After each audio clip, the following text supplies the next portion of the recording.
A boy walked 250 miles from a mountain village with nothing in his pockets. 2 centuries later, his name would sit on handbags that cost more than a car. This is the story of how a penniless runaway built the most valuable luxury empire on earth, one trunk at a time. Louis Vuitton was born in 1821 in Angers, a village so small it barely qualified as a dot on the map. His family were millers and farmers. The mountains were beautiful. The prospects were not. For a child there, ambition mostly meant owning a slightly larger pile of firewood than your neighbor. His mother died when he was 10. His father remarried. His stepmother was, by all accounts, the kind of woman who inspired fairy tales, the unpleasant kind. At 13, Louis made a decision most teenagers only threatened to make. He left home, and he did not look back. His destination was Paris, roughly 250 miles away. He had no money, no horse, and no plan beyond forward. So he walked. He worked odd jobs along the road to eat, stretching a journey that took him 2 full years. Most people quit a diet faster than this boy quit walking. He arrived in Paris in 1837, 16 years old and utterly unknown. The city was a machine of wealth and vanity, powered by an emerging class of people with too much money and too much luggage. Louis, remarkably, noticed the luggage part before anyone else did. He apprenticed under a master box maker and packer named Maréchal. In that era, packing was a genuine profession. Wealthy travelers hired specialists to fold their delicate gowns and crystal into trunks. Louis turned out to be extraordinarily good at fitting expensive things into boxes, a talent with more of a future than anyone imagined. For 17 years, he refined his craft, and his precision earned him a very particular client, Empress Eugénie, wife of Napoleon III. Louis became her personal packer, responsible for the imperial wardrobe. When your first big customer is an empress, the referrals tend to be excellent.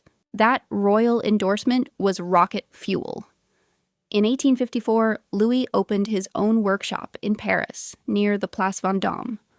His sign made a bold promise, securely packing the most fragile objects, specializing in fashionable goods. Confidence, it turns out, was another thing he never lacked. Now, here is the problem he saw that everyone else had simply accepted. For centuries, trunks had rounded, domed tops. Why? So rain would roll off them on carriages and ships. The trade-off was that you could never stack them. Travel meant a chaotic mountain of wobbling luggage. In 1858, Louis did something almost insultingly simple. He made the top flat, a flat trunk sealed with waterproof canvas that could be stacked neatly and stored in the new steamships and railways reshaping the world. It was less an invention than a correction of an obvious mistake nobody had bothered to fix. The flat trunk was a sensation. It was lighter, airtight, and airtight was luxurious in an age of dust and damp. Orders poured in. Competitors did what competitors always do when they see a good idea. They copied it immediately and without shame. Counterfeiting became such a plague that Louis was forced to keep redesigning his canvas just to stay ahead of the fakes. First a beige and brown striped pattern, then a checkerboard damier print in 1888. The forgers copied that too. The man could not outrun his own success. Louis died in 1892, but his son Georges inherited both the business and the counterfeiting headache. In 1896, Georges designed the pattern the world now knows instantly, the interlocking L and V wrapped in flowers and stars.